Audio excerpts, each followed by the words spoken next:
Café con Galat.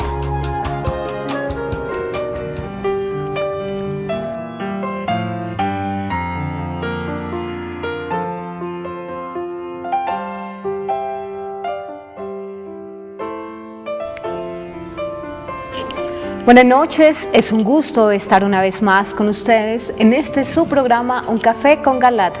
Y el tema que vamos a desarrollar esta noche es: los ateos no pueden demostrar que Dios no existe.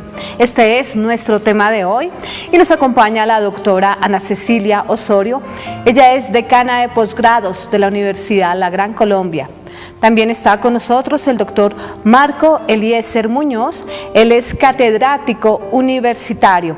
Ustedes, como siempre, pueden participar ya sea con sus preguntas o comentarios a través de las líneas 287-8355 en Bogotá, a través de la línea gratuita nacional 01-8115-116 o también por WhatsApp al número 320-859-8733. Este programa lo pueden seguir a través de las páginas www.teleamiga.tv o www.nosotrostv.com. Conduce y dirige el doctor José Galat, presidente de la Universidad La Gran Colombia. Bienvenidos. Buenas noches, teleamigos y teleamigas. Ya desde la antigüedad griega y sobre todo latina, decían los romanos que de la nada nada se crea. Ese es un argumento importantísimo que demuestra cómo no podemos nosotros negar la existencia de Dios. Los ateos pues no demuestran la existencia de Dios, creen que Dios no existe. Lamentablemente. Una cosa es creer que no existe y otra cosa es demostrar la inexistencia de él. Es lo que vamos a ver en este video y después haremos un diálogo sobre el tema.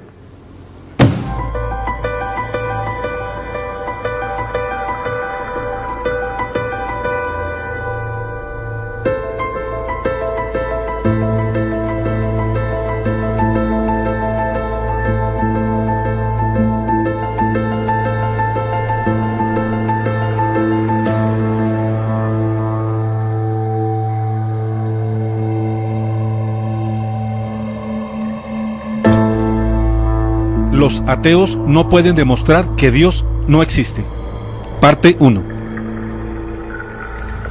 La Universidad Javeriana de Bogotá y la Universidad de Medellín, en Colombia, han anunciado que realizarán por estos días un debate sobre ciencia, religión y fe, titulado ¿Es Dios una ilusión?, en el cual intervendrán, de parte de la Compañía de Jesús, el padre Gerardo Remolina, uno de los pensadores más reconocidos dentro de la Compañía de Jesús y uno de los rectores más importantes de la Pontificia Universidad Javeriana. Y como contraparte, actuará el británico Richard Dawkins, biólogo y célebre autor de varios libros en contra de la existencia de Dios, quien afirma que Dios es un espejismo sin fundamento. Respecto al tema del debate, que, repetimos, se titula ¿Es Dios una ilusión?, hemos decidido redactar algunas reflexiones que servirán de ayudas para contraargumentar el discurso ateo del conferencista visitante.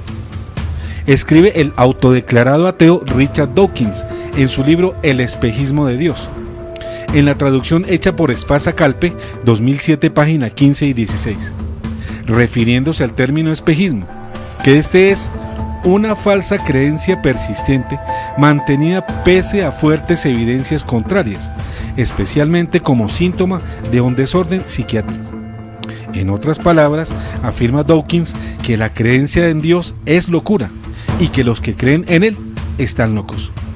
Ahora bien, un célebre compatriota de Dawkins, el genial escritor Chesterton, nos mostró que los locos no eran quienes carecían de razón, sino los que tenían exceso de ella. En otras palabras, esto significa que las demasías de la razón asesinan a la razón. Pero ahora resulta que, según el ateo inglés Dawkins, todos los que creemos en Dios somos orates, y los únicos cuerdos son los ateos. ¡Qué cosa tan absurda! Calificar de locos a las inmensas mayorías de creyentes, y no solo a las de ahora, sino también a las incontables de ellas a través de la historia, y creerse los únicos mentalmente sanos. Entonces, ¿será cierto que están cuerdos solo los pocos ateos, pero no las inmensas e inconmensurables mayorías de creyentes? ¿No será que los excesos de razón de los que niegan a Dios no comprenden la razón de los que sí lo afirman? De ahí eso que dice San Pablo en 1 Corintios 3:18. Nadie se engañe. Si alguno entre vosotros cree que es sabio según este mundo, hágase necio para llegar a ser sabio.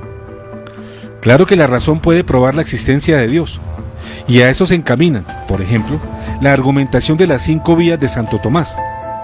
Muy fecunda ha sido la razón, por ejemplo, en el universo de las ciencias, ya que mediante ella, la experimentación y la actividad de otros sentidos humanos se ha logrado ampliar el campo del conocimiento, y lo mismo en el campo de la filosofía, donde racionalismos y empirismos han aportado y aportan nuevos conocimientos. Pero la razón tiene límites, no es omnímoda, y hay verdades que escapan a ella. No constituye el único y exclusivo medio de acceder a la verdad. La razón no puede percibir la totalidad ni la profundidad de la realidad. Hay verdades que escapan de ella, y no pueden determinarse sino a través de otras facultades humanas. Pero el Dios de los filósofos y sus pruebas racionales, que no pueden negarse, dejan frío el corazón. Es que la evidencia de Dios exige además la aceptación del corazón. Cuando la cabeza se separa del corazón, viene la incredulidad. Pues ya decía el filósofo Pascal que el corazón tiene sus razones que la razón no conoce. En la carta de San Pablo a los Romanos 10:10 leemos: porque con el corazón se cree para la justicia, y con la boca se confiesa para la salvación. En todo caso, evaluemos si calificar de locos a los creyentes y pretender ser cuerdo solamente el que niega a Dios, ¿no es manifiestamente un signo de demencia? Esto para recibir con prevención las soberbias pretensiones de ateos como Richard Dawkins, que resultaría ser el único cuerdo frente a una multitud de locos, que seríamos los creyentes. Si a Richard Dawkins le parece que Dios es un espejismo irracional, mayor irracionalidad y falta de cordura hay en las ateas posiciones que contradicen la razón de los creyentes y la misma historia de la humanidad. Por eso el Salmo 10:4 nos permite leer a este propósito: el impío exclama en el colmo de su arrogancia: no hay ningún Dios que me pida cuentas. Esto es lo único que piensa. Y en el Salmo 14:1 se nos muestra cómo los impíos se comportan como necios al decir: el necio se dice a sí mismo: no hay Dios. Todos están pervertidos, hacen cosas abominables, nadie practica el bien. Pero el punto más importante, con el cual se desbaratan las jactanciosas observaciones de Richard Dawkins, es que la arrogancia y la necedad llevan a la pretensión de poseer la verdad con el ateísmo. Y entonces es cuando surge la pregunta que podemos hacer a todos los ateos, y esta es: ¿cómo saben ustedes que Dios no existe? ¿Cómo saben que el mundo se creó a sí mismo? Razones en vez de suposiciones. La respuesta debe ser neta y contundente, no confundirse con explicaciones, como las que hizo Ludwig Feuerbach, filósofo ateo del siglo XIX, materialista e inspirador de Marx. Feuerbach expone sus tesis argumentando que los hombres en su ignorancia buscan un ser al cual le atribuyen todos los saberes, y en su impotencia para cambiar las cosas, crean un ser al cual le atribuyen todos esos poderes. Así que, según Feuerbach, Dios resulta ser una creación del hombre, o como lo hizo Marx, pretendiendo que el mono se humanizó mediante el uso de instrumentos para producir sus alimentos y la digitación de su mano, para producirlos y consumirlos. Pero estos no son obviamente argumentos que prueben la no existencia de Dios, sino dilucidaciones de cómo llegaron los hombres a creer en Dios. Aparte de esto, tampoco explica Feuerbach ni Marx: si Dios hubiera sido la invención de los hombres, entonces ¿quién inventó a los hombres y quién inventó el universo? El punto débil de todos los ateos, de Feuerbach, de Marx e incluso del inglés Dawkins, está precisamente aquí. ¿Acaso pueden ellos probar, escúchese bien, probar con argumentos suficientes y concluyentes, no con supuestos ni con explicaciones, que Dios no existe? Claro que no pueden. Y por ello la mayor parte de los incrédulos se refugian en el agnosticismo. Y desde este nos dicen que no tienen pruebas de que Dios no exista, pero pretenden que tampoco hay pruebas que les demuestren a ellos su existencia. Esto último no es verdad, y bien puede demostrarse, como lo han hecho otros filósofos, entre ellos Santo Tomás, a partir del mundo y de las cosas que suceden en el mundo, como el movimiento y el devenir, la contingencia, el orden, la verdad y la belleza, etc. Las 5 vías de demostración de la existencia de Dios. El gran Santo Tomás de Aquino aportó a la ciencia y a la Iglesia un camino que demuestra, por medio de la razón, la existencia de Dios. En la primera parte de su Suma Teológica, capítulos 2 y 3, Santo Tomás expone los 5 caminos por medio de los cuales podemos conocer la existencia de Dios. Primera vía de Santo Tomás de Aquino, el movimiento. Este esquema ilustra con claridad las 5 vías de Santo Tomás, que demuestran la existencia de Dios. Estas 5 vías, descubiertas por el sabio Tomás, quien a la luz de 5 principios aristotélicos que parten de la observación de un hecho, nos llevan por medio de la razón a establecer una característica, cualidad o atributo de Dios, que en sí mismas nos revelan su existencia. Esta es la primera vía, que afirma que Dios es la causa primera de todo movimiento y el motor de todo el universo. Primera vía, el movimiento. Observación del hecho. Hay cosas que se mueven. Principio aristotélico. Nada es causa de sí mismo y no hay una serie infinita de causas. Atributo de Dios. La primera causa de todos los movimientos es Dios. De aquí el atributo de Dios como primer motor de todo movimiento. Expliquémoslo de modo más sencillo. Las vías elaboradas por Santo Tomás de Aquino parten de la observación de cosas reales que suceden en el mundo y se llaman pruebas a posteriori, porque no son sacadas de la mente o de la imaginación de la persona que piensa, sino de los sucesos reales que esa persona puede observar. El movimiento, primera vía de Santo Tomás de Aquino, enseña que los sentidos nos muestran que hay seres en este mundo que cambian o se mueven. Por ejemplo, un reloj necesita cuerda, un piñón necesita de otro que ya se mueva, un vagón necesita de otro que lo arrastre. Pero la serie no puede ser infinita, debe ser un ser que tenga una fuerza inicial, causa del movimiento de los demás, y ese ser que da la fuerza inicial es Dios. Segunda vía de Santo Tomás de Aquino, la eficiencia. Esta es la segunda vía, que afirma que Dios es la causa original o causa primera de todo cuanto existe o no existe. Segunda vía, eficiencia. Observación del hecho. En el mundo hay una serie de causas eficientes. Principio aristotélico. Nada es causa de sí mismo y no es posible atribuir una serie infinita de causas. Atributo de Dios. Dios es la primera causa o la causa encausada. Así pues, la eficiencia, segunda vía de Santo Tomás de Aquino, señala que nos consta que hay en este mundo causas eficientes que determinan efectos. Por ejemplo, el calor que hace hervir el agua, el medicamento que cura la enfermedad, etc. Es decir, que hay causas y consecuencias, o que cada acontecimiento es el resultado de otro acontecimiento. Pero nada es causa de sí mismo, y todo requiere de una fuerza exterior que lo produzca. Y como la serie infinita de causas es también imposible, en conclusión, tiene que existir una causa primera no causada, que es Dios.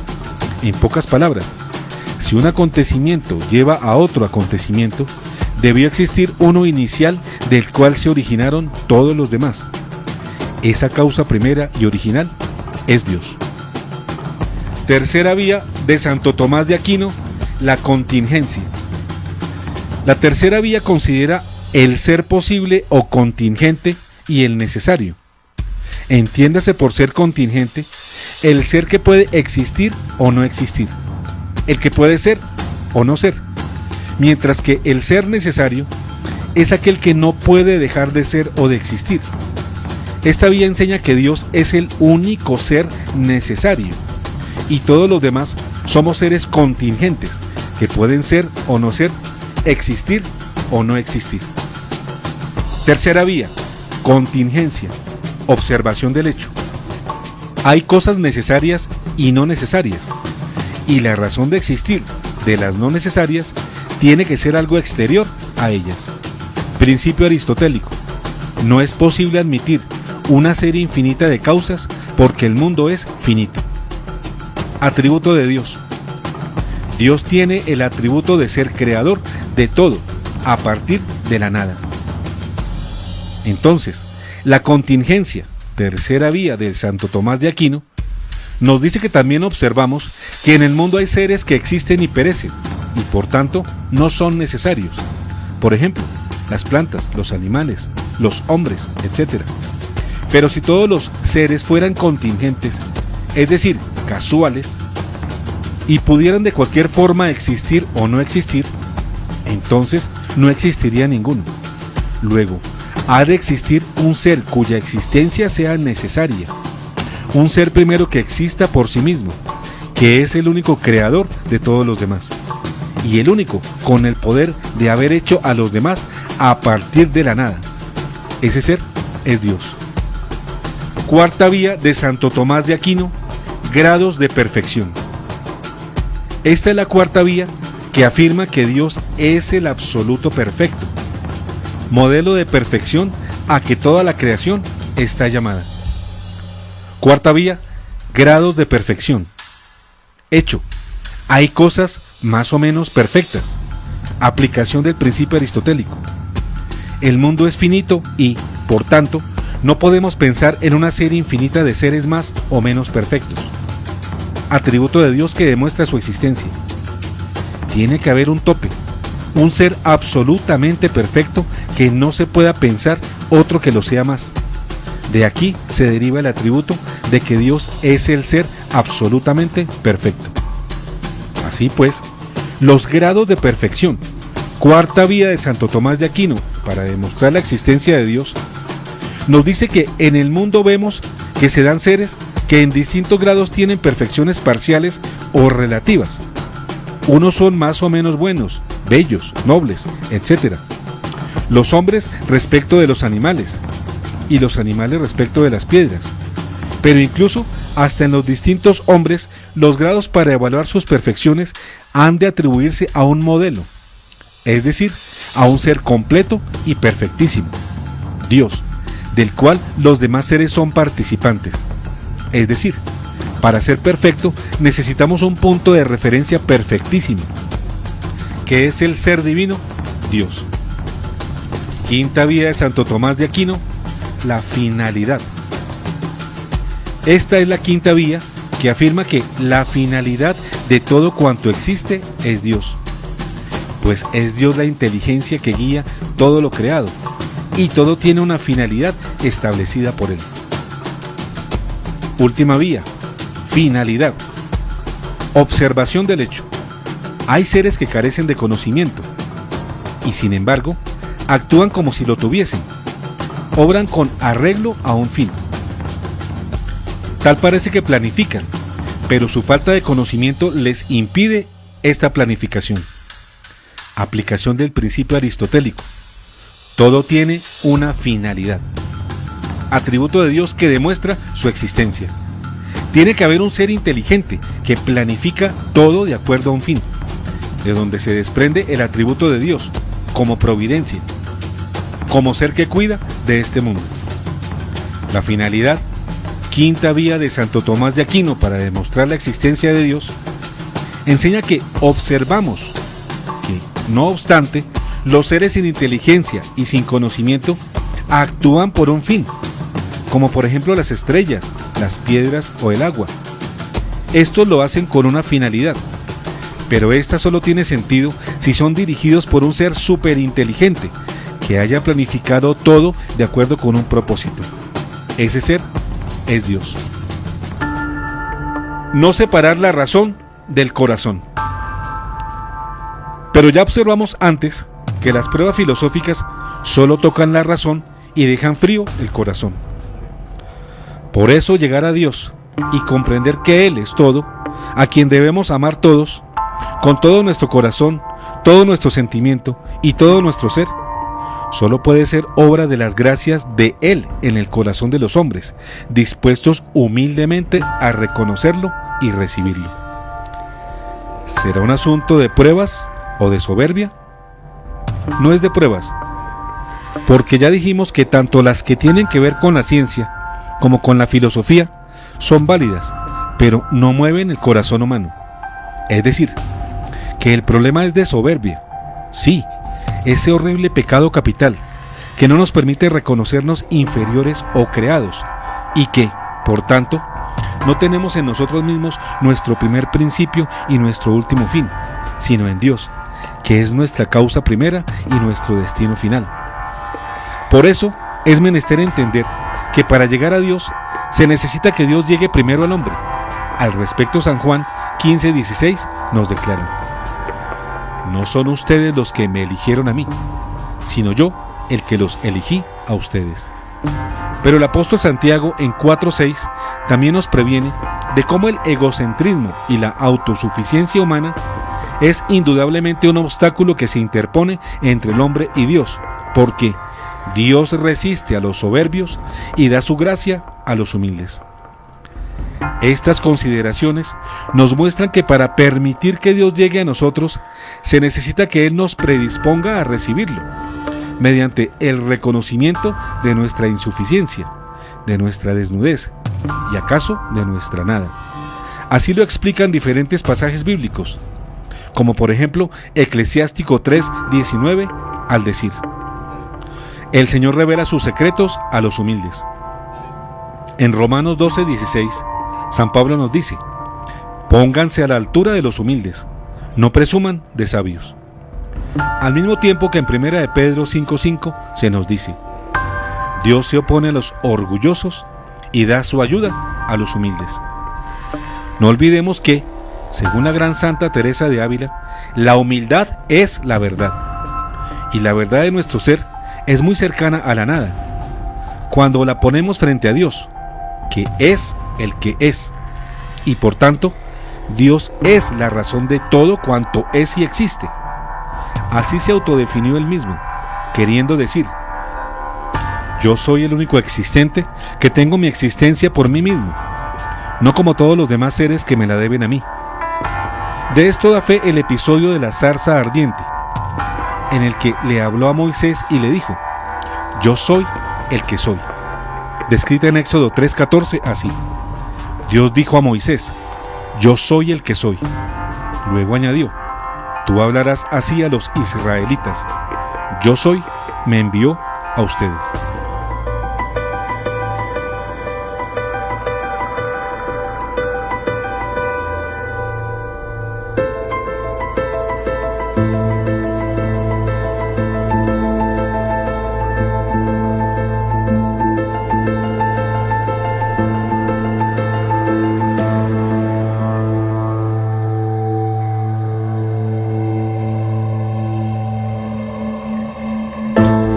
Los ateos no pueden demostrar que Dios no existe. Fin, parte 1.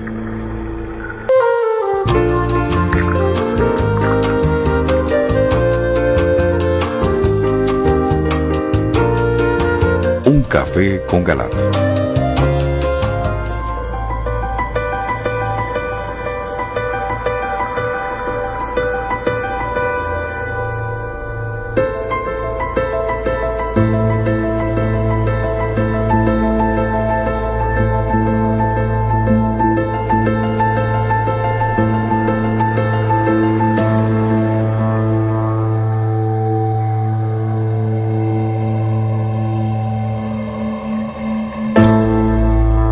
Los ateos no pueden demostrar que Dios no existe.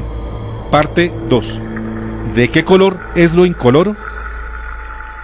Richard Dawkins afirma: todo el argumento gira en torno a la común pregunta de ¿quién hizo a Dios? que la mayoría de los individuos pensantes llegan a hacerse. Señalado en su libro El espejismo de Dios, página 130. Precisamente, las personas pensantes no hacen ese tipo de preguntas. ¿Quién interroga?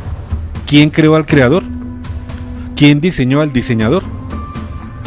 Se plantea aquí una pregunta no legítima, puesto que, por definición, el creador ha de ser un ser necesario, y como nos lo dice Colosenses 1:17, Él existe antes que todas las cosas, y todo subsiste en Él. En efecto, excluido que pueda ser o no ser, es decir, que sea contingente, no es lícito preguntarse como si lo fuera. Aquí hay un gran error lógico que cometen muchos ateos, entre otros Richard Dawkins. El ser necesario, a diferencia del contingente, no tuvo principio, ni puede tenerlo.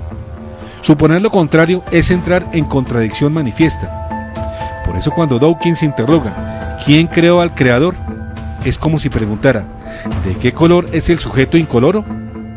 ¿O quién creó al ser increado? Ya las 5 vías que nos expone Santo Tomás de Aquino nos muestran con transparencia y claridad la existencia de Dios como creador del universo no creado. De modo que preguntar, como lo hace Dawkins, ¿quién creó al creador?, además de ilógico, es hacerle injuria a Dios.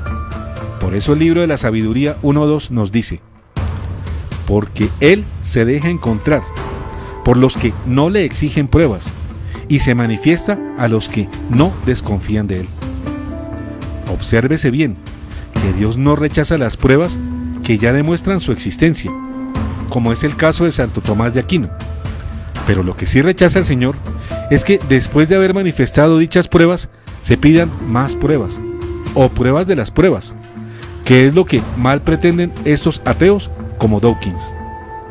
Sin embargo, sobre esta contradicción manifiesta, Dawkins desarrolla sus confusas argumentaciones para negar a Dios. Pero como veremos, él también se ve obligado a hacerle una venia al agnosticismo. Y entonces no niega a Dios, sino que afirma que es casi seguro que no hay un Dios. Confróntese página 131.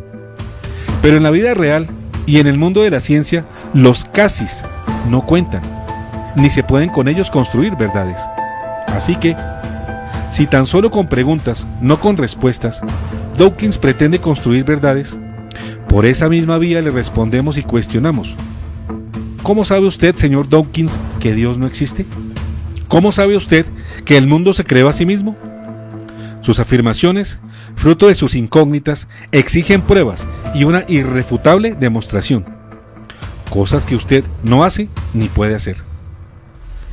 Ahora los ateos pretenden prohibir la religión. Pero Richard Dawkins no se limita a exponer sus tesis ateas, sino que parece que pretende hacerlas obligatorias, a juzgar por la monstruosidad que propone en su libro, algo así como Un mundo sin religión. En el prólogo de su obra, refiriéndose a una canción del Beatle John Lennon que pide un mundo sin religión, Dawkins aprovecha también para aprobar la posibilidad de imaginarnos un mundo sin religión. En pocas palabras, da a entender que sin religión, dice que el mundo sería feliz y en paz, cuando sostiene: imagine, con John Lennon, un mundo sin religión.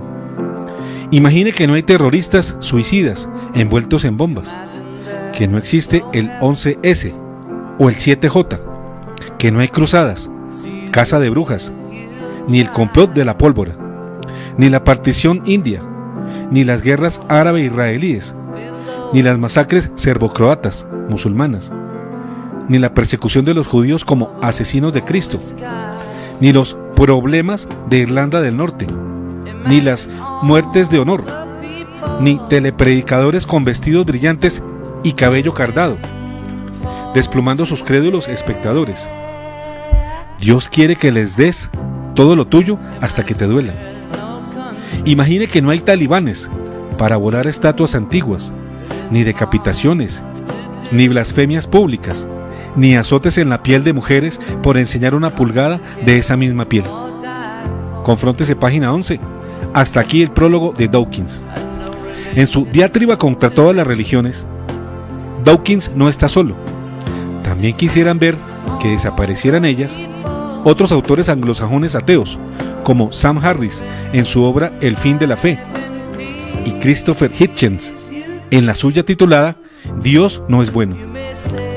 Esto es significativo, puesto que los nuevos alaridos de la caverna del nuevo ateísmo se comienzan a hacer sentir con el propósito de construir en algo que cualquiera puede adivinar para el futuro cercano, un nuevo totalitarismo a nivel planetario que edificará el anticristo, para que se cambie finalmente el culto que los hombres dan a Dios por el culto que dan a Satanás.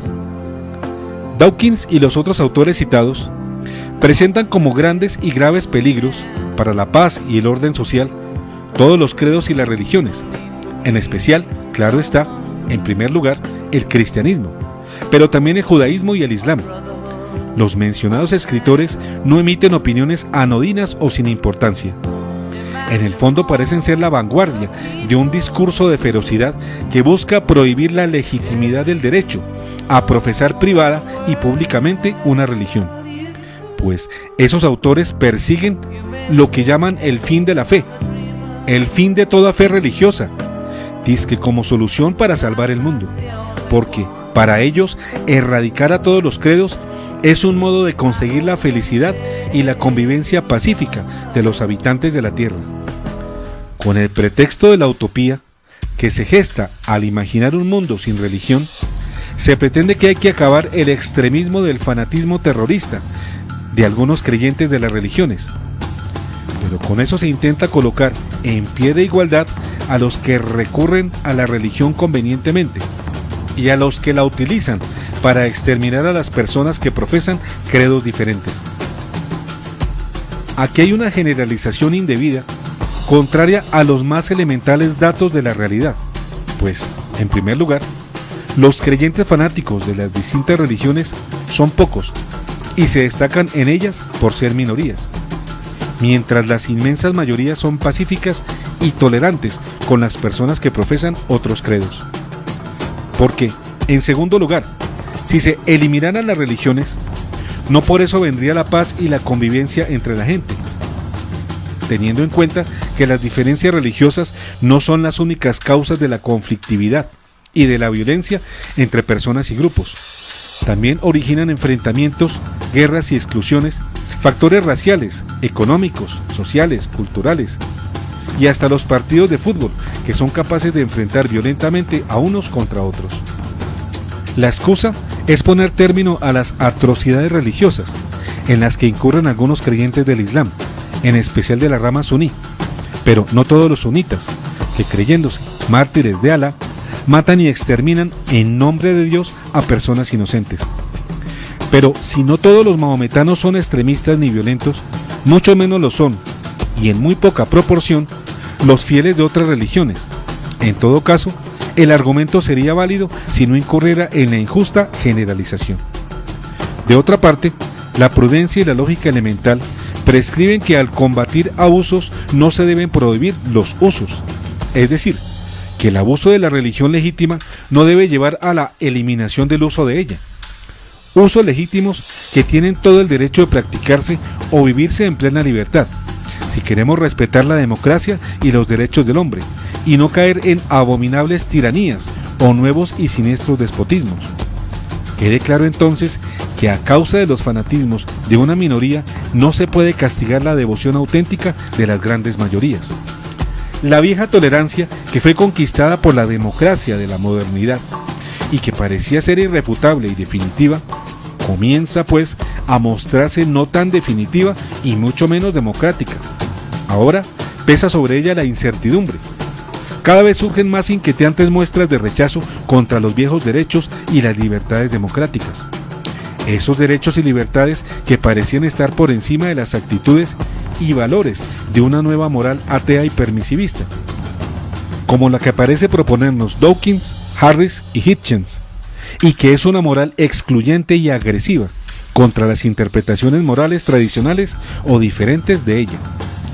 El libro de la sabiduría 2.2.7 describe en su esencia el permisivismo ateo con las siguientes palabras: hemos nacido por obra del azar, y después será como si no hubiéramos existido. Nuestra respiración no es más que humo, y el pensamiento una chispa que brota de los latidos del corazón.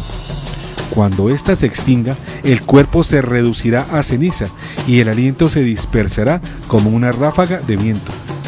Nuestro nombre será olvidado con el tiempo y nadie se acordará de nuestras obras. Nuestra vida habrá pasado como una nube, sin dejar rastro. Se disipará como la bruma, evaporada por los rayos del sol y agobiada por su calor. El tiempo de nuestra vida es una sombra fugaz y nuestro fin no puede ser retrasado. Una vez puesto el sello, nadie vuelve sobre sus pasos. Vengan, entonces, y disfrutemos de los bienes presentes. Gocemos de las criaturas con el ardor de la juventud. Embriaguémonos en vinos exquisitos y perfumes. Que no se nos escape ninguna flor primaveral. La nueva moral permisivista es sostenida por minorías, como los ateos ya mencionados antes, que controlan cada vez más los medios de comunicación y el gran dinero, y por minorías como la masonería, que por lo mismo disfrutan de creciente poder político, con el cual, a su antojo, cambian leyes y jurisprudencia de tribunales para imponer sus dictámenes a los demás ciudadanos. El corolario final de la intolerancia es la violencia, que vendrá inevitablemente contra los que niegan a aceptar las opiniones impuestas por otros, con una mezcla de cinismo y fanatismo. Estas minorías acrecientan su carácter despótico, como también sus persecuciones contra todo lo distinto de ellas. Esas minorías que tienen el poder publicitario de la prensa, la televisión, el internet y también el poder político, poseen además los recursos secretos del terror policíaco para hacerse obedecer. Intolerancia contra la tolerancia. Y para profundizar un poco en qué consiste ese totalitarismo que está alarmado, pero que cada vez se hace más manifiesto, sigamos poniendo de ejemplo algunas realidades originadas a partir del secularismo o laicismo, cuyos principios ya explicamos en un programa anterior, pero que hoy referiremos en sus aplicaciones y consecuencias provocadoras de terror. Noticias recientes del continente norteamericano anunciaron que 2 pastores están a punto de ir a la cárcel porque se niegan a celebrar el matrimonio a una pareja de personas del mismo sexo, y que los sacerdotes, imanes, rabinos, etc., que aún no están al borde de la cárcel, sí están amenazados en sus conciencias y han sido víctimas de fuertes multas y otras persecuciones por el mismo hecho. Países que se han autoelogiado de ser patrias de las libertades religiosas, refugio de perseguidos por sus credos y amparo de muy diferentes modalidades de la fe, ahora, oh sorpresa, muestran signos importantes de cambio, signos que indican el fin de las libertades religiosas y de la tolerancia mutua. En el horizonte comienzan a dibujarse siniestras amenazas antidemocráticas. Son sin duda cuna de futuras tiranías estatales contra las libertades del espíritu, que no son otra cosa que tiranía en contra del derecho humano a la libre expresión y escogencia. El tono del ateísmo secularizador, antes débil y tolerante, aparece ahora confrontador y radical. El cambio es notable y muestra los inicios de una especie de repetición del despotismo hitlerista y stalinista, contra todo lo que se refiere a las confesiones religiosas. Hay un paganismo surgiente, peor que el viejo de antes, porque este, a pesar de las idolatrías y del politeísmo, ofrecía formas entremezcladas de religión. Ahora no, es la negación absoluta de todo lo trascendente y divino. Además, negación que apela a la fuerza y a la persecución, para suprimir cualquier oposición o pensamiento distinto.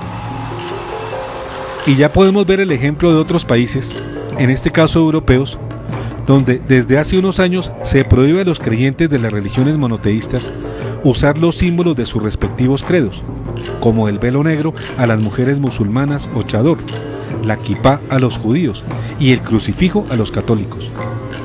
También países en donde un sacerdote, un rabino o un imán musulmán que en sus sermones se manifiesten contrarios a las relaciones LGTBI puede ser procesado penalmente como un criminal. No son causales, sino, más bien, frecuentes las manifestaciones crecientes de violencia legalizada contra las tradiciones culturales y las prácticas religiosas, en especial del cristianismo, el judaísmo y el islam, en muchos lugares del mundo. Contrastan las leyes represivas que además prohíben la enseñanza de la religión en colegios y escuelas, con las libertades sin restricciones para el aborto, la eutanasia, el divorcio, la unión libre, el matrimonio de homosexuales, la drogadicción y muchas otras iniquidades del comportamiento humano. Algo aún más irritante se ha vuelto costumbre, en nombre del laicismo o secularismo, combatiendo la fe religiosa, y es que, hipócritamente, ejercen la intolerancia en nombre de la tolerancia. Invocan la libertad para negar la libertad, el derecho a ser diferentes de unos para negar el mismo derecho a ser diferentes de sus opuestos.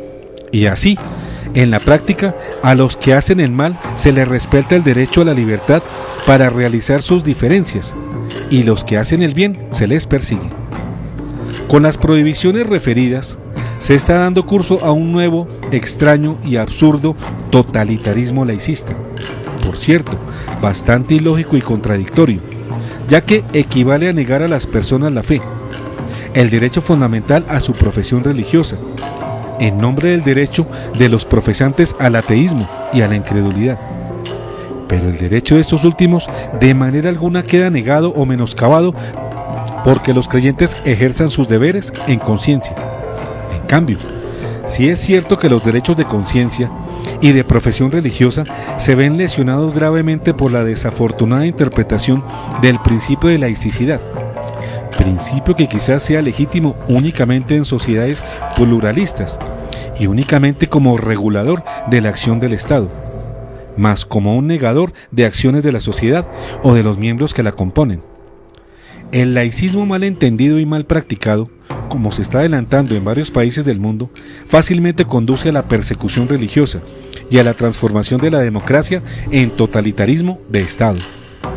Es un dramático retorno a lo que tantos frutos amargos produjo en el pasado el imperio de los Césares romanos y las guerras de religión de la modernidad europea, pero que hoy se están produciendo igualmente en los fundamentalismos, ya sea religiosos o ateos, de algunos grupos. El totalitarismo que denunciamos es tanto más irritante cuanto pretende ahora disfrazarse de democracia y cobijarse bajo los nobles ropajes de la libertad y la igualdad. Se impone, entonces, la necesidad de una unión de todos los credos religiosos para evitar que se consume el tránsito de la modernidad, al fin y al cabo democrática y libertaria, a una posmodernidad atea y totalitaria, estando en guardia contra las injustas y peligrosas divagaciones de Dawkins y compañía. Oremos para que todos los ateos se conviertan, pero vigilemos para que no nos impongan su antidemocracia y su totalitarismo. Ningún ateo puede demostrar que Dios no existe.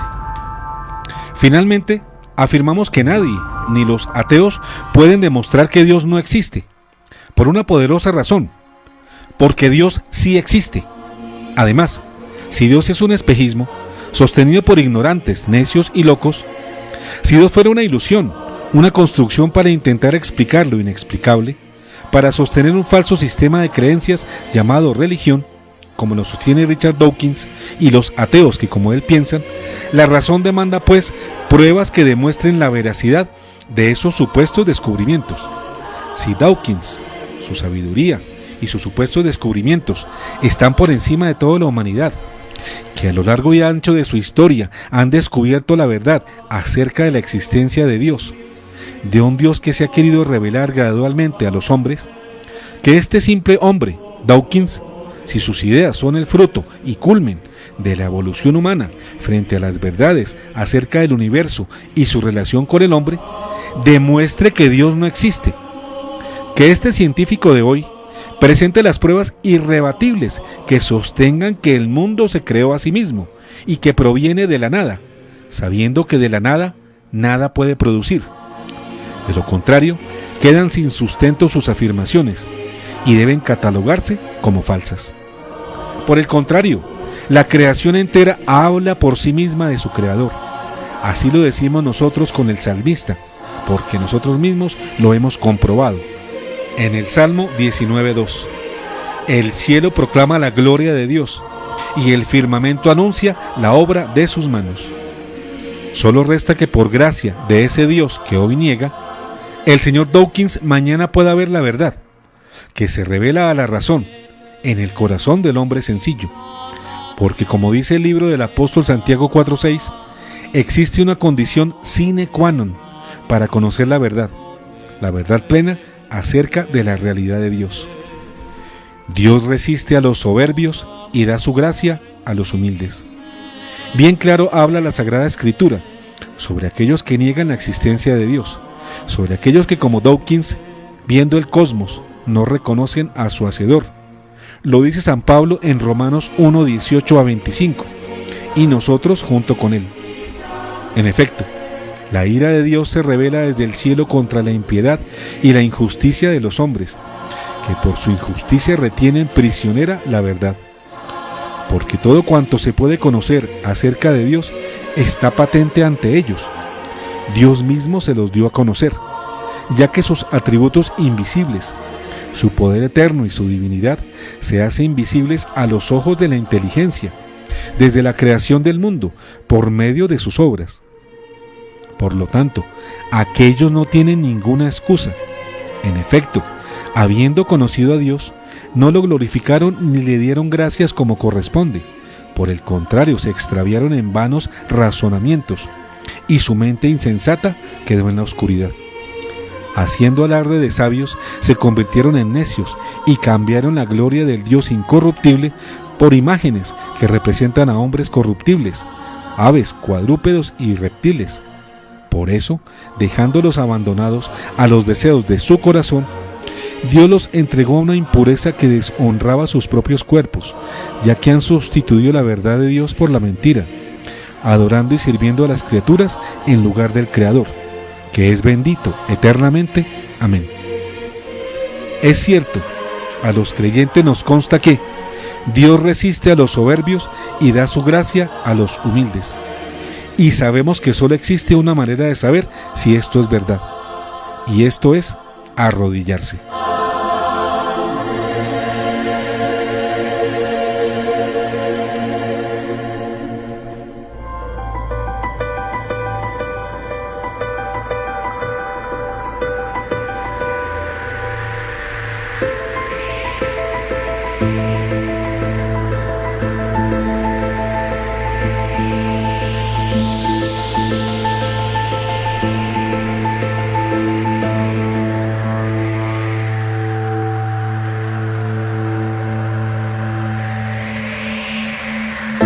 Los ateos no pueden demostrar que Dios no existe.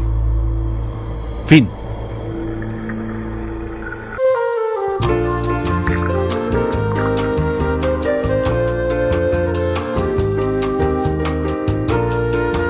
Un café con Galat. Los ateos no pueden demostrar que Dios no existe. Este es nuestro tema de hoy y ustedes pueden participar a partir de este momento con sus preguntas o comentarios a través de las líneas 287-8355 en Bogotá, a través de la línea gratuita nacional 018-115-116 o por WhatsApp al número 320-859-8733. Doctor. Beatriz, ¿qué mensajes hay de WhatsApp? Tenemos varios mensajes, doctor. Vamos a leer este. Dice: buenas noches, doctor Galat, Ana Cecilia, Beatriz y el invitado. Primero que todo, Dios y María Santísima los bendiga por el programa de la semana pasada. No solo vi el miércoles, sino el viernes y así sucesivamente.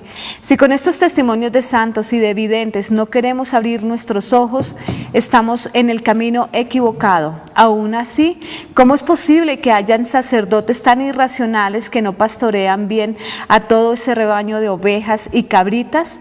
Como le decía nuestro Señor a Olivita: ore, ore, ore, porque hay muchos que podemos enderezar nuestra vida. Me incluyo. Solo me basta darle una total felicitación. Dios los bendiga. Tenemos más mensajes. El siguiente dice: buenas noches para todos, los felicito por el programa y mi opinión es que si sacamos a Dios nuestro Señor de nuestras vidas, ahí sí que estaremos completamente perdidos. Otro: Buenas noches, buenos cristianos, qué bello programa. Definitivamente este canal es el único que sirve en Colombia. Lástima que los otros solo pasen malos ejemplos de la sociedad que solo lleva a adorar el sexo, la droga y el crimen. Felicitaciones, Dios los acompañe. Mario Buitrago desde Santa Isabel, Bogotá. También nos reportan sintonía desde Laredo, Texas. Bueno, tenemos otro también.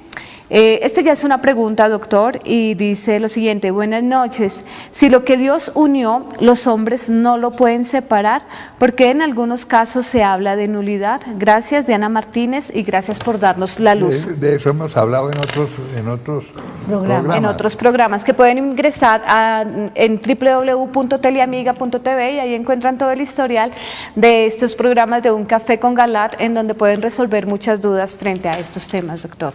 Doctor Marco Eliezer, Marco Eliezer Muñoz es catedrático y vamos a preguntarle su opinión sobre el programa. Bueno, ante todo agradecerle al doctor Galat y aquí a mis compañeras de panel, interesantísimo. Y la pregunta, pues, eso es cierto, esa es una afirmación, diríamos, y lo digo con todo respeto, de perogrullo. Los ateos no pueden demostrar la no existencia de Dios. Pero yo diría también, o haría más bien una pregunta: si los ateos no pueden racionalmente demostrar la no existencia de Dios, ¿cómo mostramos los creyentes la existencia de Dios? Esa sería la pregunta. Realmente, desde el Concilio Vaticano II, en la Constitución Pastoral Gaudium et Spes, Gozos y Esperanzas, pues realmente los padres conciliares vieron cuáles son las causas del ateísmo. Y en esas causas del ateísmo, pues, nos van a decir, ante todo, ese ateísmo del mal testimonio, el mal ejemplo de los creyentes. Y hacen, pues, una presentación de las diferentes formas de ateísmo, aquel denominado el ateísmo, diríamos, de los maestros de la sospecha, el ateísmo, digamos, especulativo o teórico. Pero también resaltan esa otra forma de ateísmo que es el ateísmo práctico. Y yo creo, y lo he dicho con los muchachos, hombre, ese ateísmo práctico de los filósofos, de científicos, ese ateísmo, perdón, teórico o especulativo de filósofos, científicos, pues lógicamente hay argumentos lo suficientemente fuertes pues para deshacer sus especulaciones. Pero el ateísmo bastante preocupante hoy en el mundo y de manera muy especial aquí en nuestro país es el ateísmo práctico. Y cuando el doctor Pedraza presentaba, por allá al comienzo de su presentación decía, hombre, haciendo alusión a la famosa tesis fundamental de René Descartes, el padre de la filosofía moderna, cogito ergo sum, pienso luego existo. Un contemporáneo de él, Blas Pascal, pues le contestó, tenga mucho cuidado, no todo es razón. Él le dijo en ese momento, no todo es razón, porque recuerde, y lo dijo el doctor Pedraza, eso lo dijo, sí, Blas Pascal, el corazón tiene razones que la razón no entiende. Y eso es cierto. He escuchado realmente que el problema hoy por hoy en el mundo es un problema de soberbia. Y lo contrario a la soberbia es la humildad. Y se está dando realmente una ruptura gravísima, que hasta que no sanemos esa ruptura entre la razón y el corazón, el mundo se va a seguir deshaciendo.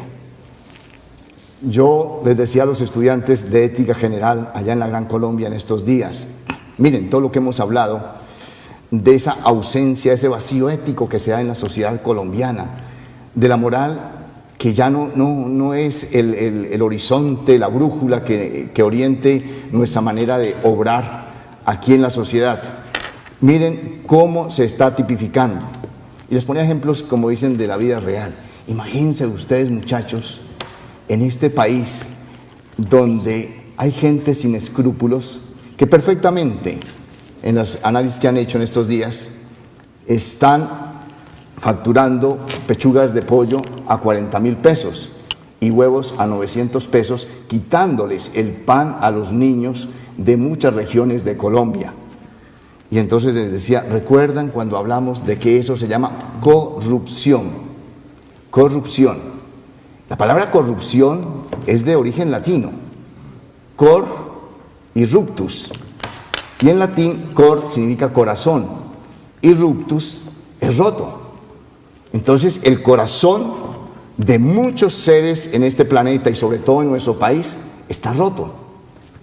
Porque no hay esa conexión entre el cerebro y el corazón. Y cuando eso se da, pues imagínense lo que está pasando.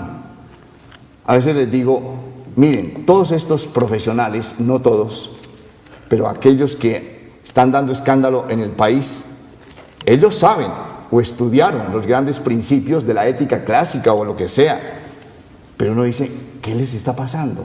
¿Qué les pasó? Ellos sabían lo que estaban haciendo, pero miren ustedes cómo se está dando la negación, digamos, de eso que debe estar en el corazón, que es Dios, como diríamos, suscitando en cada uno de nosotros comportamientos que nos lleven realmente a reconocer al otro, no simplemente como el congénere, sino como el hermano, porque es que nuestro Señor vino a este mundo a decirnos, todos ustedes son hijos de un mismo Padre, y por lo tanto, si todos son hijos de un mismo Padre, todos ustedes son hermanos. Y entonces no queremos reconocer, doctor y queridos panelistas, la dimensión de la fraternidad. Esa ruptura, mientras no se dé en este país, digamos, sanemos esa ruptura, yo creo que tenemos que ver muchas cosas todavía. Bueno, usted ha dicho una cosa importante, doctor Marco Eliezer Muñoz. Ha recordado cómo el Concilio Vaticano II nos dijo que había otra causa del ateísmo. El ateísmo de las personas que se sienten escandalizadas por los que decimos tener fe, no cumplimos. Hay muchas personas que dicen creo en Dios, naturalmente, pero no le creen a Dios. No le creen que hay que cumplir los mandamientos. Los mandamientos del decálogo. Si acaso dicen yo no mato, yo no robo, pues es que no es solamente no matar y no robar. Hay 8 más, comenzando por el primero, que es amar a Dios sobre todas las cosas, sobre todo y todo, y darle gloria a Él con todo el corazón, con todo el alma, con toda la vida, con todo nuestro ser. Entonces, no basta decir que creemos en Dios si no le creemos a Dios. Si no cumplimos los mandamientos, causamos escándalo en las demás personas. Y ahí sí nos puede decir, casi que parodiando al apóstol Santiago, demuéstreme a Dios usted que no cumple los mandamientos y yo por el cumplimiento de los mandamientos le demuestro la existencia de Dios. Ese es el punto clave. Entonces, evitemos ese escándalo. Y ese escándalo es el que mayor produce distanciamiento respecto de la fe. No tanto la parte teórica, que esa se reserva para minorías, ultraminorías. Lo importante es lo otro, dar fe de la fe que tenemos. Dar la fe de la fe es cumplir los mandamientos. En el fondo es eso. Bueno, pero nos dicen que hay una... Tenemos llamada, sí, doctor. Recibimos a Darío, que nos está llamando desde Manizales. Darío, buenas noches. Darío. Buenas noches para todos ustedes, doña Beatriz. ¿Cómo está, don Darío? Mucho gusto saludarla, yo la llamé esta semana, ¿recuerda? Tal vez sí, don Darío. ¿Y cuál es su pregunta o comentario frente a nuestro tema de hoy? Qué alegría comunicarme con ustedes, vea, ¿no? Varias preguntitas. Un sacerdote que dice en la consagración, este sacrificio vuestro sea agradable a Dios. No dice mío y vuestro, la Sagrada Eucaristía es válida o no. Hay otra, pues yo quería decirle también al doctor Galán, ya hace por ahí más o menos 1 año o 2 años que yo conversé con él, que pues que a todos los que seguimos o que oímos el programa del doctor Galán nos van a excomulgar y de acuerdo a eso pues yo tuve una conversa muy larga con un sacerdote y él fue el que me dijo de que al señor Galán lo iban a excomulgar y yo conversé con él hace por ahí más o menos 1 año y medio, conversé con él directamente por teléfono. Entonces pues lo que él decía estos días de que sí, que entonces ¿por qué no descomulgaban a ciertos sacerdotes que no están con la palabra de Dios? Y entonces si uno cree por ejemplo en el padre de Pereira, el doctor Uribe, el padre Uribe, entonces a nosotros nos van a descomulgar también. Entonces pues ahí les dejo la inquietud y muchas gracias y me pude comunicar con ustedes. Muy amable, Darío. A la primera, Darío, el sacerdote decir en el ofertorio, el sacrificio mío y vuestro, no hasta que diga vuestro, quiere decir mío y vuestro. Bueno, eso es la primera parte. De modo que muchas veces la mutilación puede producir la nulidad o la inconveniencia. En cuanto a la excomunión, hay que decir esto, que para poder excomulgar a una persona se necesita que la gente no esté excomulgada. Un excomulgado no puede excomulgar a otros. ¿Y por qué se excomulgan muchos sacerdotes e incluso obispos? Por negar verdades de la fe. Por ejemplo, negar la existencia del demonio, sea antipático, lo que se quiera, pero 4 o 5, 4 o 3, al menos 3 concilios lo han definido como verdad de fe. De modo que una verdad de fe no se puede negar, es un dogma. Y si negar el dogma es negar la verdad de fe, y negar la verdad de fe es causal de nulidad, es causal, descomunión. Y excomunión lete sentencia, que quiere decir sin necesidad de sentencia, automáticamente queda excomulgado. De modo que muchos sacerdotes están excomulgados y no saben, o muchos obispos que niegan verdades de fe están excomulgados y no saben, o algunos lo saben y otros no lo saben.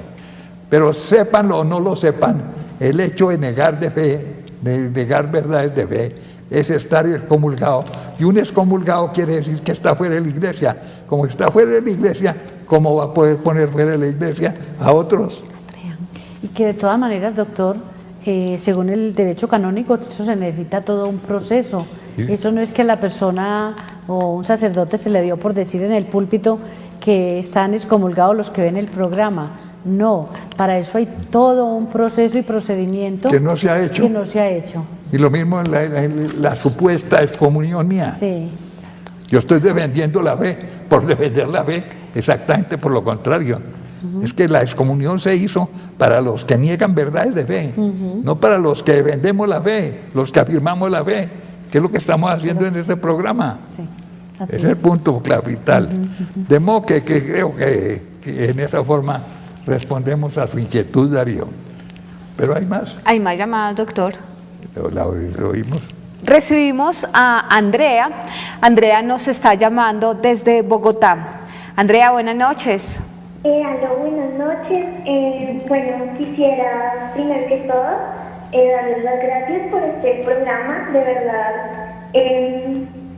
todo este trabajo de apologética, sobre todo en el programa de hoy, porque recordemos que esta cruzada no es solamente contra, digamos, otras religiones, sino con un enemigo común que es el ateísmo. Y pues es muy importante para nosotros como católicos saber todos estos temas. Entonces estoy feliz con el programa y me gustaría felicitarlos por eso. Gracias. Muy bien, Andreita. Sí, ella dice que es muy oportuno este tema, ¿no? Porque estamos luchando es contra el ateísmo, que está en este momento en tanto apogeo, ¿no? Sí, sobre todo el ateísmo de la no práctica de la fe. Exacto. Es el peor. Es peor. Lo que tú dijiste, lo que tú recordaste. Sí, doctor, y a ver, pues dado que me he enterado que el profesor Richard Dawkins, que va a venir y pues ya lo presentaron, que va a pues A polemizar. a polemizar con el padre Gerardo Remolina. Remolina. Pues ahí va a haber un interesante, conozco al padre Gerardo Remolina. Pero a ver, sinceramente es un reto para todos nosotros los católicos, cristianos católicos y todos los cristianos en general en este país. Es decir, para no hacer caso omiso de lo que dice el apóstol San Pedro en una de sus cartas. Ojo, estén preparados para dar razón de su fe. Eso lo dice Pedro. Van a venir tiempos en que ustedes deben estar preparados. Y realmente hoy para un cristiano es diríamos, un imperativo, utilizando términos kantianos, es un imperativo de su fe, realmente el poder dar razón de ella, pero fundamentalmente, como decíamos aquí, pues con las obras, con el testimonio. Realmente, cuando yo leía teóricos, como el convertido inglés Anthony Fluff, seguramente el doctor Galad lo ha leído, es un ateo, uno de los grandes filósofos de la Universidad de Oxford, donde él realmente rebate a Richard Dawkins, y precisamente cuando escuchaba al doctor Alejandro presentando las pruebas pues, de las 5 vías de Santo Tomás, yo realmente dije, oiga, este señor, si bien Santo Tomás dice ad posteriori, es decir, posteriormente, este señor, de pronto el valor de las tesis con las que él rebate son, digamos, tesis o posiciones anteriores. Y miren ustedes lo que él dice. Primero, el ámbito de la racionalidad. Y pone para mí una metáfora que es maravillosa. Dice esto, ya no quisiera aquí alargarme, pero para que pensemos todos y los televidentes. Dice, imagínense ustedes que tenemos un monumento de mármol, el más maravilloso, y démosle a ese monumento de mármol un tiempo de 2 billones de años. 2 billones de años. Ustedes se imaginan que ese monumento de mármol, dentro de la presentación de la materia, puede en cierto momento, en esos 2 billones de años, o aún en un tiempo infinito, llegar a pensar, a tener conciencia por sí mismo. Dice, el que diga que eso es posible, es que está muy equivocado, y él lo rebate ahí. Es maravilloso eso. Luego él habla del misterio de la vida. Y el misterio de la vida, para el profesor Love, es maravilloso. Dice, es que simplemente el pensar en la vida, en todo el misterio que hoy la misma ciencia nos está aportando, la biología molecular, pues las ciencias, la física, la astrofísica y todas estas ciencias, es un misterio profundamente que no lo podemos dejar dentro de los límites de lo finito. Y aquí entramos de nuevo a lo que decía Blas Pascal. Blas Pascal decía, tenemos que manejar el infinito en 3 elementos que son fundamentales, que es lo infinitamente grande, lo infinitamente pequeño, que hoy la ciencia nos lo dice, y lo infinitamente complejo. Y entonces reducir o minimizar con explicaciones traídas de los cabellos, que la vida es algo, como diríamos, muy así que se puede explicar, como lo explica el profesor Dawkins, desde la dimensión de lo biológico y lo químico o lo físico, dicen eso no es posible. El otro elemento es el elemento de la conciencia, que es muy importante, el ser consciente de que yo existo. Eso no lo tiene la materia en sí, no lo tiene, diríamos, un ser inanimado. Esa conciencia de pronto no se la ha trabajado lo suficientemente. Yo les digo a los estudiantes, cuando estoy en mis clases con ellos, digo, miren, el problema de Federico Nietzsche, el problema de él en su Así hablaba Zaratustra, es que dice, matemos a aquel que habita en el corazón del hombre, y con eso lo hemos ganado todo. Es decir, desterrémoslo, saquémoslo de la conciencia para hacer de ese ser humano un superhombre, ¿sí? Un superhombre. Pero uno dice, Nietzsche estaba completamente equivocado, porque es que la conciencia no se la da el ser humano, la conciencia viene con el ser humano. Por eso ya el maestro Sócrates lo dijo en su momento. Ojo, la conciencia es la voz de Dios y a eso no la podemos extirpar. De ahí que uno de los problemas graves hoy en el ámbito ético, en el ámbito moral, es precisamente el no hacernos conscientes de eso. Y el otro elemento que de pronto nos presenta el profesor Anthony Love rebatiendo a Dawkins es el pensamiento. Dice, pensamos que el pensamiento simplemente es el resultado de las neuronas en el cerebro y la danza de las neuronas. Dice, el pensamiento no lo podemos ubicar en el cerebro. Y aquí me viene a la mente cuando aquel astronauta Theo llega y le dice a un neurólogo, le dice, oiga, yo fui al espacio y realmente quise encontrar a Dios allá arriba y yo no lo vi.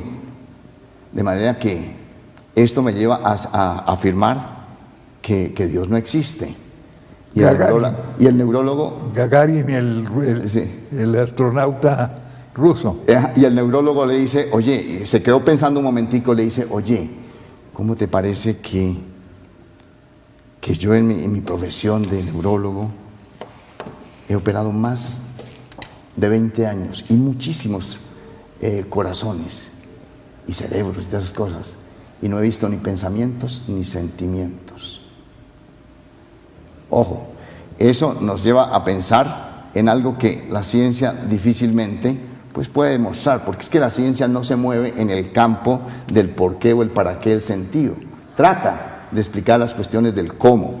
Y el otro elemento que me parece fundamental en el Dr. Love es la dimensión del yo, es decir, del sujeto. Ese poder decir yo ya tiene unas implicaciones impresionantes, porque no es un objeto, es un sujeto. Yo creo que en todas estas cosas, pues la gente debe conocerlas, desde el punto de vista de la filosofía. Pero volviendo a lo que decíamos al comienzo, realmente es un reto, es un desafío para nosotros, el tratar, o más bien, el ser los portadores de Dios en nuestro quehacer cotidiano, el mostrar a Dios en nuestras relaciones, en todos los campos. Yo creo que por ahí el ateísmo se va desbaratando. Yo creo que en el fondo lo que hizo nuestro Señor fue eso, ¿no? Es decir, mostrar a Dios, porque Él era Dios, mostrar a Dios. Y a través de ese mostrar a Dios, cómo es Dios en su infinito misterio, eso es lo que nos mantiene a todos, realmente. Bueno, hay varias cosas aquí que vamos a destacar. Primero, las pruebas de la existencia de Dios son pruebas racionales. Claro. Es decir, la razón piensa, descubre eso o llega a esa conclusión. Apodíctica, dicen los filósofos, necesaria. Dios existe. Son las pruebas de la existencia de Dios. Uno de los autores podría haber, y de hecho hay otros autores que insisten de otras maneras y en otros argumentos, pero Santo Tomás es el clásico. Las pruebas de la existencia de Dios dejan a muchas personas, como lo dijimos en el video, frías. Sí, Dios existe, pero no más. No la mueven. Entonces se necesita precisamente esto, el corazón. Y el corazón se mueve muchas veces viendo el ejemplo de los demás. Claro. Por eso la falta de práctica de la religión hace que multipliquemos los ateos que no ven testimonios de vida y de comportamiento en nosotros. No basta el pensamiento, ahí lo decía Pascal, la razón, el corazón tiene razones que la razón no entiende. Pues esa es una de las razones. Y yo veo que una persona se sacrifica por mí, porque ama a Dios. Por ejemplo, una enfermera o un enfermero con una gran dedicación me está dando cuidados. Y digo, hombre, pues ¿de dónde saca esta persona esos alardes de ayuda y de auxilio a los demás? Del amor que le siente a Dios y por amor de Dios ama al prójimo y le sirve y le da esos cuidados. Entonces comienza uno a descubrir a Dios. Esa es la manera práctica alejada de los razonamientos y de las pruebas meramente teóricas que pueda tener una persona. Pero sin embargo, hoy viene en auxilio. Digo, las pruebas de la existencia de Dios son esencialmente racionales, pero hoy viene en el auxilio de los creyentes, eso que los científicos llaman el principio antrópico. Antrópico, sí. Desde el siglo pasado, dos autores norteamericanos comenzaron con eso y eso ya hay una abundancia formidable de argumentos que consisten sencillamente en esto. Ellos han observado, los científicos, especialmente los cosmólogos, los astrónomos, los que se dedican a ciencia nuclear, han observado que hay unas coincidencias que si faltan no se produce la vida humana como la conocemos aquí, que hasta ahora no se ha establecido en ningún otro lugar del universo. Podría teóricamente existir, pero hasta ahora solamente la Tierra. ¿Y qué son esos principios? El principio antrópico, la coincidencia de estos factores, que son más de 20, según son como 28 o 30, y todos los días van descubriendo uno nuevo. Por ejemplo, la existencia de la Luna, aquí, que nos defiende de los vientos solares, que serían arrasadores y ahí aniquiladores de toda la existencia. Y eso es lo que ha ocurrido en los demás planetas de nuestro sistema, que por no tener ese paraguas, dijéramoslo así, que un paraguas electromagnético que ayuda a desviar esos rayos que se salen del Sol, produce unos desastres formidables aquí. Bueno, etcétera. Hay cerca de 28 o 30 parámetros que muestran que el principio antrópico, reunidos todos, ¿por qué la coincidencia y por qué se da aquí la vida? Por eso. ¿Y quién reunió eso? Indudablemente el gran diseñador. La conclusión, el gran diseñador que es Dios. Bueno, ese es un argumento que viene por allá. Pero yo repito que las pruebas dejan fríos a muchas personas. Lo importante es el comportamiento de amor mutuo que podamos tener por razón del amor de Dios. Entonces ahí sí comienza la creación. Pero hay otro... Tenemos mensajes, doctor, y bueno, dicen lo siguiente. Buenas noches, los felicito por su programa. Ustedes son la luz en medio de tanta oscuridad. Dios nos habla a través de ustedes. Oro para que Dios los fortalezca y proteja de todos los peligros por defender la fe. Quisiera ser tan valiente como ustedes. Me comprometo a orar cada día por ustedes, Constanza, desde Zipaquirá. Tenemos otro que dice lo siguiente y es: buenas noches, felicidades por el programa de hoy.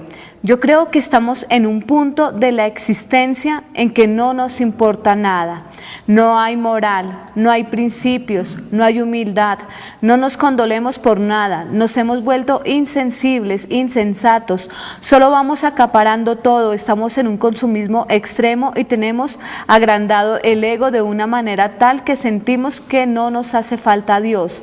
Y sin decir que somos ateos, somos peor que los que se dicen ateos. Estos son los pecados de los que no estamos conscientes y que nos arrastran al infierno y no estamos conscientes por nuestros egos. Que Dios los bendiga. Gracias. Le vamos a dar la palabra a la doctora Ana Cecilia. Yo voy a retomar unas palabras que usted dijo. Nosotros somos ateos porque realmente, las personas son ateas porque realmente no están convencidas ni convencidos del regalo grande que nos ha dado Dios. Y para poder defender a Dios yo tengo que creer en Dios y amar a Dios. En la tarde de hoy tuve la oportunidad de tener una charla con un sacerdote y yo les voy a contar la experiencia porque viene muy al caso. Si yo veo un sacerdote con mucha fe y que cree en Dios y que defiende a Dios, ese entusiasmo y esa vehemencia me la contagia a mí como feligrés. Me decía este sacerdote que él conoció un sacerdote peruano, pero que desafortunadamente era alcohólico. Y que él decía, es alcohólico, pues claro, si todos los días en la Eucaristía pues se tiene que tomar, él decía el vino, no decía la sangre del Señor, pues obvio que se tiene que volver alcohólico. Por lo tanto, yo no voy a tomarme el vino, es decir, la sangre, porque me voy a volver alcohólico y yo no quiero volverme alcohólico. Dice que celebraba la Eucaristía y que le echaba agua y medio ungía la hostia para no tener el contacto supuestamente del vino, no de la sangre. Y que él hacía que se lo tomaba, pero que le pasaba a quienes estaban, a los ministros que estaban, a que se consumieran la sangre de Cristo. Y que mucho tiempo pasó así, no sentía que la presencia de la sangre de Cristo estuviera ahí. Por lo tanto, era una Eucaristía para él por compromiso, por obligación, mas no por convicción y mucho menos porque creyera y porque tuviera amor. Dice que mucho tiempo y que él muy contento porque no se iba a volver alcohólico, no le encontraba sentido. Y dice que de pronto un día él estaba con su mamá y empezó a revisar el copón, el cáliz, y de pronto dice que mira hacia adentro y ha encontrado una sangre coagulada ahí seca. Y él dice que sintió una fuerza tan grande como diciéndole, mira, no es ningún vino que te estás tomando, es mi sangre y la estás perdiendo y te estás perdiendo de la protección que yo te doy en el momento que la debes de consumir. Dice que lo único que se le vino a la mente fue llamar a su padrino de consagración sacerdotal y le dijo, mira lo que me está pasando, lo que acabo de descubrir. Y el padre dice que con una carcajada muy grande le dijo, eso solo se da en los sacerdotes que no creen y que están al borde del ateísmo. ¿Qué es lo que está pasando en tu vida? Entonces le dijo, pero yo qué debo de hacer con ella. Entonces le dijo, es un regalo que el Señor te dio a ti para tu conversión. Por lo tanto, consúmela. Y a partir de este momento empieza a vivir tu sacerdocio y a regalárselo también a las personas que están en la celebración eucarística. Eso nos lleva al ateísmo, ¿no? Y si un sacerdote que fue preparado para esto, el Señor le tuvo que dar esa experiencia, y dice que luego a través de una vidente el Señor le confirma y le dice, ¿cómo estabas perdiendo las gracias al no consumir mi sangre, que es la forma como yo te protejo de tantos espíritus y de tanta maldad? Empieza a vivir y a consumir mi sangre y verás los regalos tan grandes que te voy a dar. Pero la lección es eso que te estás tomando una vez consagrado, ya no es vino, no, es sangre. Es sangre. Es la lección. Y se la convirtió en sangre para que creyera. Es la lección. Sí, es la lección. Entonces, este tema de hoy pues viene muy al caso, porque nosotros, digamos yo, dentro de la mayoría de las personas, por cualquier insignificancia nos desmoronamos y perdemos la fe y vamos a buscar los regalos a otros lugares, cuando siempre lo he dicho en los últimos programas, tenemos el regalo más grande de la Eucaristía y hay tantos milagros eucarísticos que no se pueden echar por la borda. Entonces Dios sí existe, porque esto no lo dan en otras religiones, en unas sectas. No, en la religión católica el Señor se nos ha manifestado muchas veces y la hostia se ha convertido en troncos de carne y lo decía este científico Ricardo Castañón, que también era ateo. Que hemos presentado aquí 2 o 3 ocasiones. Muchas, como 5 ocasiones. ¿Sí? Y las personas, bueno, no crean en esto tan maravilloso, que no lo creen las personas que han tenido la experiencia de la muerte y se encuentran con Jesús. Entonces lo tienen en la imaginación, es la realidad, y se han hecho estudios muy grandes, científicos que han estudiado y analizado lo que está pasando con estas personas que van a la eternidad y se encuentran supuestamente entonces con el Dios que no existe. Es para que lo reflexionemos. Bueno, yo quiero decir una cosa finalmente, porque ya nos dicen que llegamos. Sí, señor, la recta final. Resulta lo que le oímos al doctor Muñoz, Sí.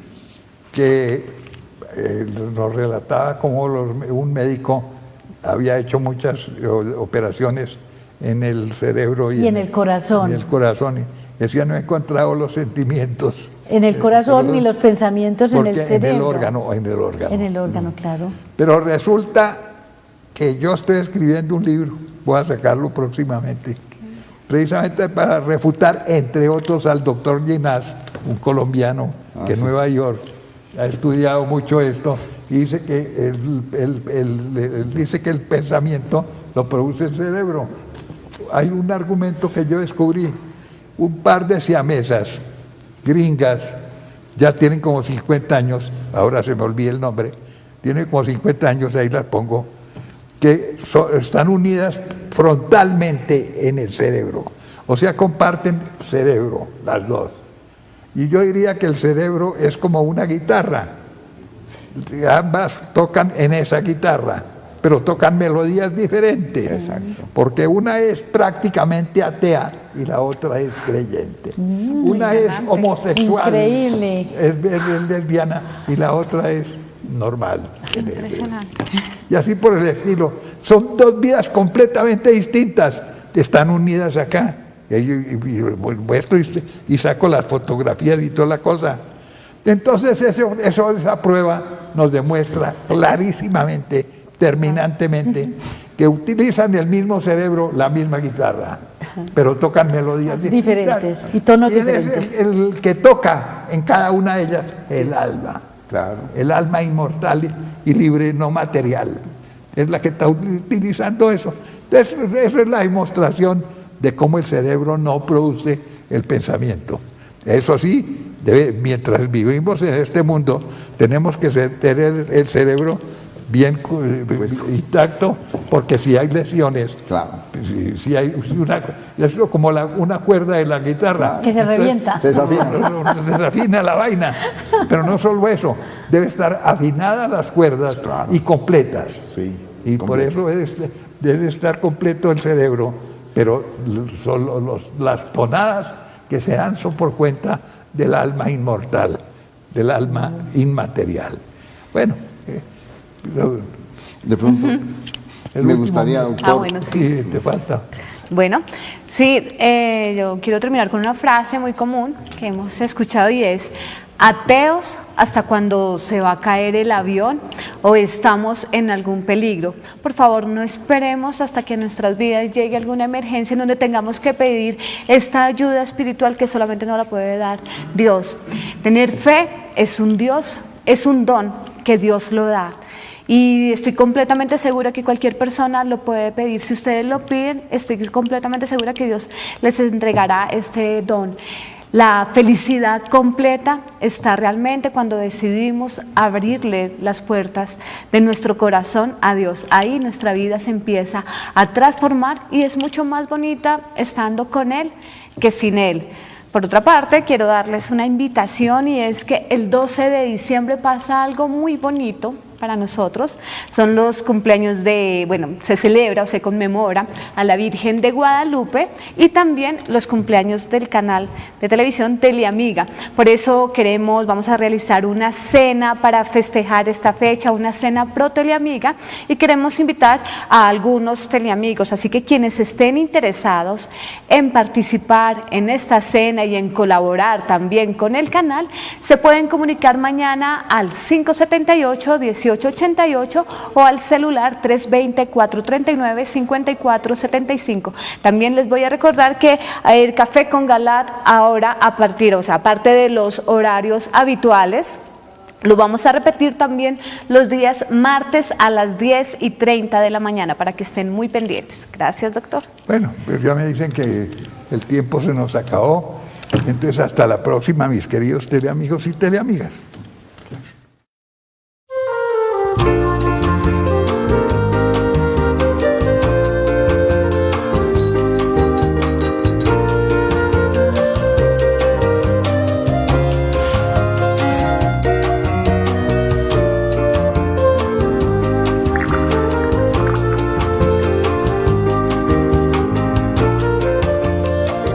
Un café con Galat.